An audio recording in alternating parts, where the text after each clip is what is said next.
Bonjour Antoine. Bonjour Roselyne. Et toujours beaucoup d'indécision ce matin. C'est un peu le cas depuis le début de l'année, Roselyne. Mais effectivement, la semaine dernière, on sentait les marchés vraiment très peu enclins à prendre une tendance très claire, très nette. On pensait que ça allait se déboucler en début de semaine actuelle. Et finalement, on hoche toujours autour des 3680, 3715, avec des marges d'évolution très étroites. Et vous le voyez, on est en baisse, mais une baisse qui n'est pas vraiment affirmée. Moins 0,28%, ça reste vraiment minime comme niveau de correction pour le CAC 40. On réagit plus à l'actualité d'entreprise qu'autre chose, moins aux statistiques qui pourtant sont nombreuses. Et voilà, on fait du cas par cas. On commence l'année donc sur une tendance assez molle, assez indécise.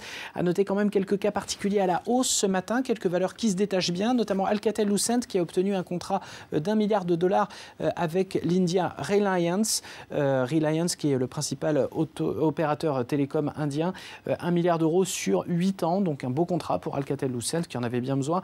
On a Gemalto qui prend 1,7%, puis à noter deux opinions d'analystes, un PPR. Merrill Lynch relève son opinion sur le titre qui prend 0,13%. Et puis Safran qui prend 1,19%. Là, c'est le Crédit Suisse qui a pris la valeur pour l'intégrer à sa liste de valeurs européennes recommandées.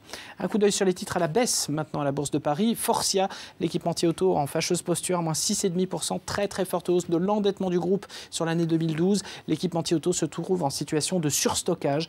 On a Casino qui est sanctionné, enfin légèrement, à moins 0,07% après ses chiffres d'activité 2012. Et puis les valeurs bancaires toujours vendues, moins 2,8 pour le Crédit Agricole et moins 1,5 pour BNP Paribas. Le CAC 40 donc en légère baisse, moins 0,27%, 3687 points. Prochain point sur la bourse sur BFM TV dans 1 heure. À tout à l'heure.